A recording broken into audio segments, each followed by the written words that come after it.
नमस्कार दोस्तों, स्वागत है आपका स्टडी फॉर सिविल सर्विसेज में। देखिए, इससे पहले हम लोग इंडियन पॉलिटी बाय लक्ष्मीकांत के चैप्टर नंबर 6 तक कर चुके हैं, पूरा स्टार्टिंग से लेके। अभी कल हम लोगों ने किया था सिटीजनशिप वाला। अब इसमें फंडामेंटल राइट्स का पहला पार्ट मैं आपको बता चुका हूँ। फंडामेंटल राइट्स यानी कि मूल अधिकार का सेकंड वाला पार्ट इसमें डिस्कस करेंगे। इसमें हम लोग देखेंगे कि मूल अधिकार की विशेषताएं क्या क्या है, यानी कि फीचर्स जो हैं ये फंडामेंटल राइट्स के क्या क्या है। देखिए, फंडामेंटल राइट, पहली बात तो आप ये समझिए कि मूल अधिकार दिए गए हैं जितने भी भारत के नागरिक हैं, प्लस और भी जो लोग यहाँ पे रहते हैं उनको भी कुछ कुछ फंडामेंटल राइट दिए गए हैं। मतलब जितने भी लोग भारत में रहते हैं सभी को कुछ ना कुछ मूल अधिकार जरूर दिए गए हैं। ये वाली बात सबसे इंपॉर्टेंट है पहले। ठीक है। दूसरी बात ये कि ये कोई एब्सोल्यूट नहीं है कि मतलब जैसे राइट टू इक्वलिटी है या फिर राइट टू फ्रीडम है तो ये आपका है तो बाकी दूसरे का भी है। तो इसीलिए इसमें एक बैलेंस ये बना के रखा गया है कि रीजनेबल रिस्ट्रिक्शन भी वहाँ पे किए गए हैं कि ऐसा ना हो कि कोई एकदम से सोचने लगे कि नहीं एकदम असीमित राइट दे दिए गए हैं उसको और उसका कुछ हो ही नहीं सकता है, सबके एकदम फंडामेंटल राइट, मतलब वो किसी के खिलाफ कुछ भी कर सकता है। तो इसीलिए इसमें रीजनेबल रिस्ट्रिक्शन भी लगाए गए हैं। दूसरी बात ये कि ज़्यादातर जो फंडामेंटल राइट है यानी कि मूल अधिकार है वो स्टेट की अथॉरिटी के खिलाफ हैं। ठीक है। लेकिन कुछ ऐसा भी होता है, मान लीजिए, देखिए, आपको राइट टू फ्रीडम या राइट टू इक्वलिटी है, जैसे उसमें आपको बहुत सारी चीज़ें हैं, जैसे कि मान लीजिए हैबियस कॉर्पस है जो रिट है, मतलब एक्चुअली उसमें अगर आपको जैसे पुलिस में किसी ने बंद कर लिया या फिर कुछ है जो एक दिन के अंदर उसमें 24 घंटे के अंदर आपको पेश करना होता है, लेकिन वो तो स्टेट अथॉरिटी हो गई। मान लीजिए किसी प्राइवेट इंडिविजुअल ने आपके फंडामेंटल राइट या फिर मूल कर्तव्यों का अगर हनन कर दिया तो प्राइवेट इंडिविजुअल के लिए आपको जो कोर्ट नहीं जा सकते हैं आप, मतलब आप सुप्रीम कोर्ट में नहीं जाएंगे कि मेरा फंडामेंटल राइट किसी प्राइवेट ने ये वायोलेट किया है। उसके लिए दूसरी लीगल रिमेडीज है, उसके लिए लॉ और कानून सब बनाए गए हैं। तो ये सब चीज़ें हैं। लक्ष्मीकांत की अगर बुक देखेंगे तो आप विशेषताएं लिखी हुई हैं पूरी, उसमें बहुत सारे एक्सेप्शन भी लिखे हुए हैं, 31A B C, प्लस जो ये मिलिट्री रूल है उसका भी एक्सेप्शन लिखा हुआ है, प्लस और सारी चीज़ें। तो वो सब हम देखते हैं, इसमें समझते की कोशिश करते हैं। देखिए, सबसे पहली विशेषता है कि ये अवेलेबिलिटी। अवेलेबिलिटी मतलब किसके किसके लिए है ये मूल कर्तव्य, सॉरी मूल अधिकार, मूल कर्तव्य तो वो हो गया फंडामेंटल ड्यूटीज। ये पहली बात तो ज़्यादातर सभी नागरिकों के लिए हैं, लेकिन कुछ जो हैं फंडामेंटल राइट कुछ विदेशियों के लिए भी हैं, कुछ इवन जो कानूनी व्यक्ति हैं जैसे कॉरपोरेशन है, कंपनीज हैं, परिषद है, इनके भी कुछ कुछ फंडामेंटल राइट हैं। तो अवेलेबिलिटी किसके किसके लिए है? सब ये जो भी लोग इंडिया में रहते हैं सभी के लिए हैं लगभग फंडामेंटल राइट। दूसरी बात, असीमित नहीं है, ये वाद योग्य होते हैं। मतलब क्या हुआ? They are not absolute but qualified. मतलब देखिए, अभी मैंने आपको इसका एग्जांपल दिया कि ये इंडिविजुअल राइट और सोसाइटी के कंट्रोल को बैलेंस करने के लिए यहाँ पे कुछ रीजनेबल रिस्ट्रिक्शन स्टेट लगा सकता है, लेकिन मतलब कुछ रीजनेबल रिस्ट्रिक्शन जो स्टेट है, स्टेट मतलब गवर्नमेंट ऑफ इंडिया या फिर गवर्नमेंट ऑफ स्टेट गवर्नमेंट, ये सब गवर्नमेंट है। स्टेट की भी अभी हम परिभाषा समझेंगे, 12 आर्टिकल में ये सब पूरा डिफाइंड है। तो इसीलिए रीजनेबल रिस्ट्रिक्शन लगाए जा सकते हैं इनको सीमित करने के लिए, ताकि ये इंडिविजुअल जो राइट दिए गए हैं सबको वो भी बने रहें और प्लस सोसाइटी का कंट्रोल भी बना रहे, इंडिया ठीक ठाक जो यूनिटी इंटीग्रिटी और कुल मिला के इंडिया ठीक रहे, ये सब चीज़ें हैं। तो इसमें रीजनेबल रिस्ट्रिक्शन स्टेट कर सकता है, कुछ रिस्ट्रिक्शन इसमें पुट कर सकता है, लेकिन वो रीजनेबल है कि नहीं है ये कोर्ट डिसाइड करेगा। अगर मान लीजिए किसी स्टेट ने कुछ ऐसे रिस्ट्रिक्शन लगा दिए जो सही बात किसी फंडामेंटल राइट, किसी लोगों के फंडामेंटल राइट या मूल अधिकारों का हनन कर रहे हैं, तो वो लोग डायरेक्टली जा सकते हैं कोर्ट में। सुप्रीम कोर्ट में मैंने आपको बताया था आर्टिकल नंबर 32 वाला जो है उसमें क्या डिफाइन किया गया है, उसमें है कि राइट टू कॉन्स्टिट्यूशनल रिमेडीज की मतलब अगर आपका जो आपके पास 6 फंडामेंटल राइट है, right to equality, right to freedom, plus जो राइट अगेंस्ट एक्सप्लॉयटेशन, कल्चरल और पॉलिटिकल राइट, ये सब जो भी हैं, इसमें अगर आपका, और राइट टू माइनॉरिटी वाला जो कोई भी राइट अगर हनन हो गया है, कोई भी अधिकार हनन हो गया है, तो आप 32 आर्टिकल के थ्रू डायरेक्टली सुप्रीम कोर्ट में जा सकते हैं, क्योंकि 32 आर्टिकल भी एक आपका फंडामेंटल राइट है। और या फिर 226 के तहत आप हाई कोर्ट में जा सकते हैं, लेकिन वो एक फंडामेंटल राइट नहीं है, तो हाई कोर्ट भी इन्फोर्स करा सकता है और सुप्रीम कोर्ट भी। तो ये वाला पॉइंट आपको समझ में आ गया इसमें, ठीक है। तीसरा नंबर पॉइंट है कि ज़्यादातर जो इसमें अधिकार दिए गए हैं वो राज्य के खिलाफ है, ज़्यादातर स्टेट के खिलाफ है। मतलब स्टेट क्या है? देखिए, स्टेट सबसे पहले आप ये समझ लीजिए 12 आर्टिकल में एक्चुअली जो हमारे फंडामेंटल राइट है, जो कॉन्स्टिट्यूशन मेकर बहुत ज़्यादा स्मार्ट और इंटेलिजेंट थे, उन्होंने एक एक चीज़ डिफाइन करके रखी है। नंबर 12 आर्टिकल में यानी कि अनुच्छेद 12 में स्टेट की पूरी डिफिनेशन दी गई है। स्टेट का मतलब राज्य, अगर आप देखेंगे तो पूरे चैप्टर में कई जगह राज्य शब्द का इस्तेमाल हुआ है। तो राज्य क्या है ये समझिए पहले। देखिए राज्य क्या है, जितनी भी एग्जीक्यूटिव और जो लेजिस्लेटिव ऑर्गन्स है गवर्नमेंट ऑफ इंडिया के, प्लस लेजिस्लेटिव और एग्जीक्यूटिव ऑर्गन्स हैं जितनी भी स्टेट गवर्नमेंट्स हैं यहाँ पे, प्लस जितनी लोकल अथॉरिटी हैं, पंचायत, म्यूनिसिपैलिटी और ये सब जितनी भी हैं, प्लस इवन जो ऐसी अथॉरिटी हैं जो गवर्नमेंट ऑफ इंडिया की सेमी गवर्नमेंट हैं, जैसे कि पीएसयूज हो गई, सेल हो गई, भेल हो गई, ओएनजीसी हो गई, इन सब के खिलाफ भी ये भी स्टेट है। और इवन अगर कोई ऐसी पब्लिक बॉडी है, सॉरी प्राइवेट बॉडी है, जिसको कि स्टेट के अंडर वो काम कर रही है, आर्टिकल 12 में, वो भी राज्य होगी या स्टेट होगी। अब ये स्टेट डिफाइन क्यों किया गया है? ये स्टेट इसलिए डिफाइन किया गया है कि मान लो आपके फंडामेंटल राइट वायलेट हो जाए, आपके जो मूल अधिकार है उनका हनन हो जाए, तो आप किसके खिलाफ इन्फोर्ट मतलब जाओगे रिपोर्ट लेके कि इन्होंने मेरा कर दिया, तो वो स्टेट है। तो 12 आर्टिकल में पूरा राज्य को डिफाइन कर दिया गया है कि आप अगर ये राज्य ने आपके किसी भी फंडामेंटल राइट को वायलेट कर दिया तो आप इनके खिलाफ कोर्ट में जा सकते हैं, हनन अगर आपका हुआ है तो। लेकिन ये तो राज्य है। अगर मान लीजिए कोई ऐसे जो फंडामेंटल राइट है वो राज्य के खिलाफ ज़्यादातर ये हैं, अगर आप देखें इसमें लिखा हुआ है। लेकिन अगर ऐसे राइट हैं जो आपने प्राइवेट इंडिविजुअल ने आपका हनन कर दिया, मतलब राइट टू इक्वलिटी है लेकिन कोई प्राइवेट आपका नहीं करने दे रहा है ऐसा, वो कोई उसका स्टेट गवर्नमेंट से कोई मतलब नहीं है, लेकिन वो प्राइवेट अथॉरिटी है, तो उसके लिए आप कॉन्स्टिट्यूशनल रेमेडी नहीं है, उसके लिए लीगल रेमेडी है। मतलब आप जो लॉ एंड ऑर्डर वाली प्रॉब्लम है आप पुलिस में दर्ज करा सकते हैं रिपोर्ट, उससे फिर वो कोर्ट में जाएगी और वो वैसे प्रोसेस बढ़ेगी। समझ गए आप? मान लीजिए आपको उठा के किसी ने बंद कर लिया, तो अगर पुलिस ने नहीं बंद किया, पुलिस तो स्टेट अथॉरिटी में आ गई, तो पुलिस को तो 24 घंटे के अंदर हैबियस कॉर्पस में आपको दिखाना ही पड़ेगा मजिस्ट्रेट के पास। लेकिन किसी प्राइवेट इंडिविजुअल ने आपको बंद कर लिया, किडनैप कर लिया, तो वो लीगल रिमेडी होगी। उसके लिए आप कोई कोर्ट में नहीं जाएंगे कि ये मेरा फंडामेंटल राइट वायलेट किया है, लीगल रेमेडी। समझ गए? किडनैप करते हैं तो फिर कैसे पुलिस के पास हम लोग केस करते हैं ना, तो ये सब चीज़ें हैं इसमें। चौथा है कि कुछ जो राइट हैं यानी कि मूल अधिकार है नकारात्मक है, कुछ है सकारात्मक। नकारात्मक यानी कि निगेटिव राइट है, यानी कि ये स्टेट की अथॉरिटी को लिमिट करते हैं। स्टेट की को पूरी पावर, ऐसा नहीं कि एकदम एब्सोल्यूट है कि स्टेट जो चाहे कर सकता है, तो इसलिए लिमिटेशन है, इसीलिए निगेटिव है। और सकारात्मक इसलिए क्योंकि ये कुछ ग्रुप को सर्टेन, मतलब कुछ ग्रुप को अच्छे खासे प्रिविलेजेस देते हैं, उनको बहुत सारी सुविधाएं देते हैं, उनको एक्स्ट्रा कुछ राइट देते हैं, तो इसलिए सकारात्मक भी है नकारात्मक भी है। पांचवा पॉइंट की जस्टिसेबल है यानी कि न्यायोचित है। इसमें मैंने आपको बताया कि 32 आर्टिकल में सुप्रीम कोर्ट और 226 आर्टिकल में हाई कोर्ट आप जा सकते हैं, इन अगर आपके फंडामेंटल राइट वायलेट हुए हैं।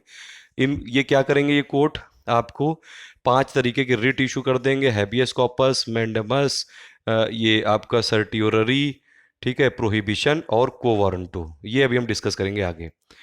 32 वाला आर्टिकल में जाने का, सुप्रीम कोर्ट जाने का आपका राइट है, मतलब आप डायरेक्टली भी जा सकते हैं सुप्रीम कोर्ट इन्फोर्स कराने के लिए। ऐसा नहीं कि वे ऑफ अपील, मतलब पहले आप हाई कोर्ट गए फिर वहां से उसने रिफर किया कि नहीं सुप्रीम कोर्ट जाओ, ऐसा नहीं। आप डायरेक्टली, अगर आपका फंडामेंटल राइट किसी स्टेट ने वायोलेट किया है तो आप डायरेक्टली सुप्रीम कोर्ट जाओ, ये भी राइट है एक फंडामेंटल, ठीक है। फिर यही देखो लिखा हुआ है, सीधे उच्चतम न्यायालय जाओ, मतलब सीधे आप सुप्रीम कोर्ट जा सकते हो, नॉट वे ऑफ अपील। ऐसा कोई अपील करने की जरूरत नहीं है यहाँ पे। सातवां पॉइंट है कि स्थायी नहीं है, मतलब ये परमानेंट और सेक्रोसेंट नहीं है। इसका मतलब ये है कि पार्लियामेंट या संसद इसमें कर्टेल कर सकता है, मतलब टाइम टू टाइम कुछ ऐसा लॉ बना सकता है कि किसी फंडामेंटल राइट को कम कर सकता है, सीमित कर सकता है। लेकिन यहाँ पे अब एक बात आती है कि पार्लियामेंट या संसद कोई ऐसा लॉ नहीं बना सकता है जिसको, जो कॉन्स्टिट्यूशन ऑफ इंडिया का बेसिक स्ट्रक्चर है उसको वायोलेट कर दे। और ये बेसिक स्ट्रक्चर क्या है, कैसा है, ये supreme court time to time decide करता रहता है और अपने आप को ही मॉडिफाई करता जाता है, ठीक है। आठवां है कि राष्ट्रीय आपातकाल के टाइम पे फंडामेंटल राइट आपके वायोलेट हो सकते हैं, लेकिन आर्टिकल 20 और 21 नहीं होगा। 20 और 21 क्या है वो हम देखेंगे, डिस्कस करेंगे डिटेल में। आर्टिकल 19 को भी सस्पेंड किया जा सकता है, लेकिन केवल और केवल तब होगा जब वॉर या एग्रेशन हो जाए, यानी कि युद्ध या विदेशी आक्रमण अगर हो जाएगा, तभी आर्टिकल 19 के अंदर जो freedom of speech and expression है वो सब चीज़ें कर्टेल की जा सकती हैं, सीमित की जा सकती हैं।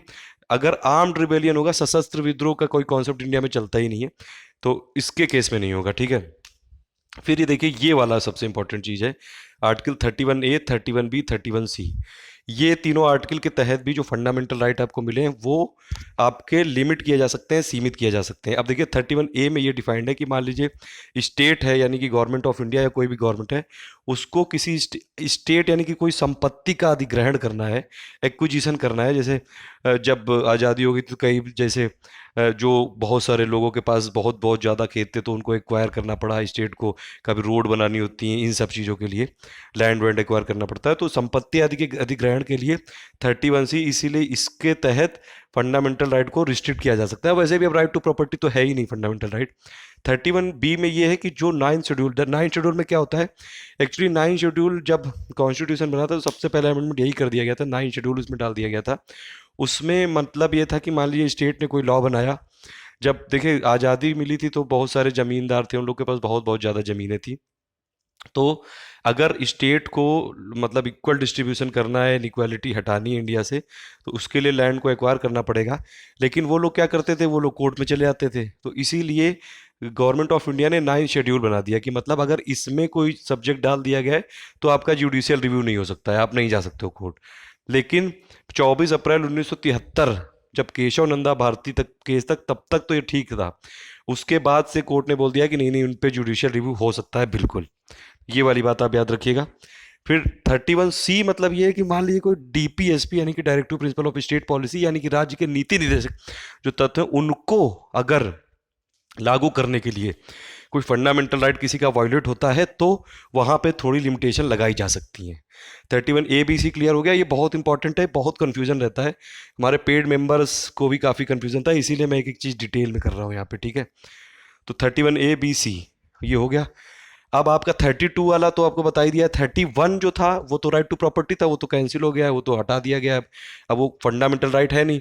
अब वो 44th अमेंडमेंट के थ्रू वो एक सिर्फ लीगल राइट है, ठीक है। 44th अमेंडमेंट जो कॉन्स्टिट्यूशन था उसके थ्रू एक लीगल राइट बन गया है। आर्टिकल 301 में डिफाइंड है वो, 300A में डिफाइंड है वो, अब वो सिर्फ एक लीगल राइट है। फिर 33 आर्टिकल में क्या लिखा है कि जो सशस्त्र बल हैं, जितने अर्धसैनिक बल हैं, पुलिस बल हैं, गुप्तचर एजेंसी हैं, मतलब ये जो IB वाला हो गया, रॉ हो गई, पैरामिलिट्री फोर्सेज हो गई, जो हमारी फोर्सेज हो गई, उनके फंडामेंटल राइट को रिस्ट्रिक्ट कर सकती है संसद और गवर्नमेंट ऑफ इंडिया। अब देखिए उनको कोई ऐसा फंडामेंटल राइट नहीं कि कोई जो भी मान लिया आर्मी का कोई अगर कोई कोई बंदा है ऐसे आर्मी, इंडियन आर्मी से गुस्सा हो गया, उसको सैलरी नहीं मिल रही या फिर किसी तरह सीनियर ने उसका एक्सप्लॉइटेशन कर दिया, वो कह रहा है कि नहीं ये तो मेरा फंडामेंटल राइट है, मैं एकदम खुलेआम आर्मी को गाली दूंगा और ये लोग ऐसा करते हैं, ये सब चीज़ें। उसमें देखिए बहुत सारी चीज़ें ये भी देखनी पड़ती हैं कि देश की आर्मी देश की जान है और हम लोग सुरक्षित रह पाते हैं तो सिर्फ हमारी आर्मी जो आर्म्ड फोर्सेज है उनकी वजह से। तो इसकी भी डिग्निटी को मेंटेन रखने के लिए अगर मान लीजिए कुछ ऐसा हुआ भी है तो कुछ कुछ उन लोग के फंडामेंटल राइट रिस्ट्रिक्ट होते हैं कि वो लोग ऐसे ओपनली नहीं बोल सकते हैं। ऐसे तो वो ये भी बोल सकते हैं कि आर्मी हमारी, ये यहाँ पे टैंक है, ये यहाँ पे टैंक है, ये सब चीज़ें अगर मान लीजिए बता देंगे नॉर्मल जो इंपॉर्टेंट इन्फॉर्मेशन है, या फिर IB वाले कुछ अपना फंडामेंटल राइट दिखाएंगे कि नहीं नहीं right to freedom of speech and expression है, हम तो पूरा बोलेंगे सब कुछ, तो इससे देश की यूनिटी और सोवरेनिटी और इंटीग्रिटी को खतरा हो सकता है। इसीलिए, और वैसे भी इनका सिर्फ काम क्या है, इनका काम है जो ये जब तक ये लोग नौकरी में रहते हैं, हमारे जो फोर्सेस हैं, इनका मेन जो पर्पस होता है कि इंडिया की रक्षा करना, तो इसीलिए इनके राइट्स को रिस्ट्रिक्ट किया जा सकता है गवर्नमेंट ऑफ इंडिया, संसद या पार्लियामेंट द्वारा, ये आप समझ सकते हैं, पार्लियामेंट द्वारा लिखा हुआ है, ठीक है। आर्टिकल 34 में क्या है कि देखिए वैसे तो मिलिट्री रूल या फिर फौजी कानून का इंडिया में आज तक हुआ नहीं है, लेकिन अगर कोई एबनॉर्मल सर्कमस्टांसेस हो गए कि मिलिट्री रूल लागू करना पड़ा केवल ऑर्डर को मेंटेन करने के लिए, लॉ एंड ऑर्डर को, ये इमरजेंसी से अलग चीज़ है। वैसे तो ये हुआ नहीं है ना कभी होगा, लेकिन बस यहाँ पे डिफाइन किया गया है कि अगर किसी एरिया में ऐसा डिस्ट्रिक्ट मतलब इतना डिस्टर्ब एरिया है जैसे जम्मू कश्मीर जैसी जगह में, या फिर नॉर्थ ईस्ट जो स्टेट्स हैं, वहाँ पे अगर आर्म ये मिलिट्री रूल लागू कर दिया गया तो इनको रोका जा सकता है। वहाँ पे फंडामेंटल राइट, अपना freedom of speech and expression, ये सब चीज़ें जो हैं ये आप वहाँ पे, या फिर जो भी राइट टू इक्वलिटी और ये सब चीज़ें आप रोक सकते हैं। और देखिए 35 आर्टिकल में क्या लिखा है कि ज़्यादातर जो फंडामेंटल राइट हैं वो स्वयं प्रवर्तित हैं, यानी कि सेल्फ एग्जीक्यूटरी हैं, यानी कि वो डायरेक्टली इन्फोर्सेबल हैं। उनको अगर कभी बदलना होगा तो सिर्फ संसद कर सकती है, यानी कि पार्लियामेंट ऑफ इंडिया, ताकि पूरे इंडिया में यूनिफॉर्मिटी बनी रहे, कोई स्टेट ऐसा नहीं चाहे कि वो इनको कुछ बदल दे। तो ये सब बातें हो गई। अब देखिए आर्टिकल 12 मैंने आपको डिफाइन कर दिया है पहले ही। आर्टिकल 12 में अगर आप चाहें तो ये देख सकते हैं, थोड़ा सा इसको घुमाते हैं इधर।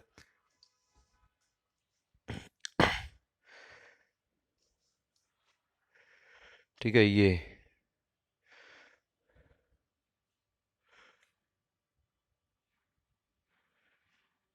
ठीक है, आर्टिकल 12 में क्या लिखा हुआ है, डेफिनेशन ऑफ स्टेट है, ऐसे बता दे रहा हूं मैं। आर्टिकल 12 में स्टेट यानी कि राज्य की डेफिनेशन है। अब देखिए, कोई भी जो किसी का फंडामेंटल राइट है, वो स्टेट अगर वायलेट करता है, राज्य किसी का फंडामेंटल राइट, मूल अधिकार का हनन करता है, तो वो लोग जा सकते हैं कोर्ट में इन्फोर्स कराने के लिए। राज्य में मैंने बताया आपको, गवर्नमेंट ऑफ इंडिया की पूरी एग्जीक्यूटिव लेजिस्लेचर बॉडी है, स्टेट गवर्नमेंट की एग्जीक्यूटिव लेजिस्लेचर बॉडी है, लोकल बॉडीज़ हैं, प्लस जो और अदर अथॉरिटीज़ हैं जिसमें गवर्नमेंट का इन्वॉल्वमेंट है, जो सेमी गवर्नमेंट है, बेल हो गई, ओएनजीसी हो गई, एनटीपीसी, प्लस इवन और कोई ऐसी अथॉरिटी, प्राइवेट अथॉरिटी जो स्टेट के अंडर काम कर रही है। ये आर्टिकल 12 में डिफाइंड है। आर्टिकल 13 में ये डिफाइंड है कि ऐसे लॉज, ऐसे कोई कानून जो कि किसी नागरिक के फंडामेंटल राइट का वॉयलेट करते हैं, वो इनकंसिस्टेंट होंगे, यानी कि वो वॉइड हो जाएंगे। ठीक है, मतलब जो भी लॉज ऐसे हैं जो किसी के फंडामेंटल राइट को वॉयलेट कर रहे हैं या फिर उनको डेरोगेट कर रहे हैं, दे शैल बी वॉइड, मतलब वो एकदम शून्य हो जाएंगे, वो वैलिड नहीं रहेंगे। कुल मिला के मेन बात ये है, यहाँ पे ऐसा नहीं कि जो लॉज हैं पार्लियामेंट ऑफ इंडिया जो बनाती है वही वाले, जो स्टेट गवर्नमेंट बनाती है वो वाले लॉज भी, इवन जो ऑर्डिनेंस होते हैं जैसे प्रेसिडेंट ऑफ इंडिया के या फिर गवर्नर जो स्टेट्स के वो भी, और इवन जो कुछ स्टेटूटरी इंस्ट्रूमेंट्स हैं जैसे कि डेलीगेटेड लेजिस्लेशन दिया जाता है, उनके बाई लॉज, वो सब चीज़ें भी अगर ऐसे हैं जो फंडामेंटल राइट को वायलेट कर रहे हैं, तो वो नल एंड वॉइड होंगे। ये सब चीज़ें आप देख सकते हैं।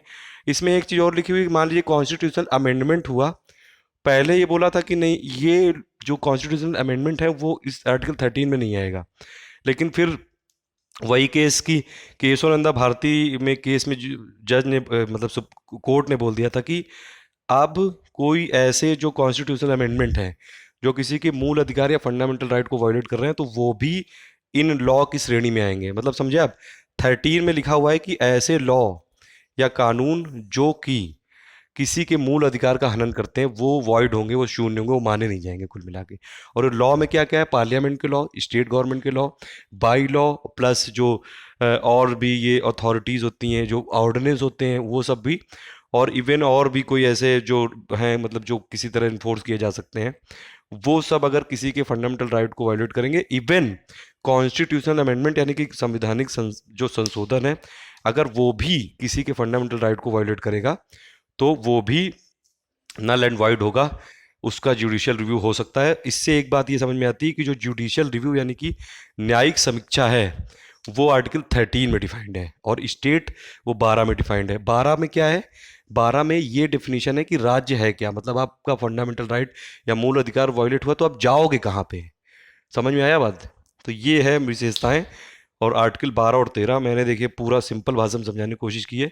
फिर भी कुछ अगर आपको डाउट हो तो प्लीज़ कमेंट कर दीजिएगा। देखिए, ये वाले लेक्चर लक्ष्मीकांत के किसी ने पूछा था शायद कि कब तक मैं ख़त्म करूँगा, ये मैं नहीं बता सकता हूँ। शायद जनवरी तक, जनवरी के एंड तक।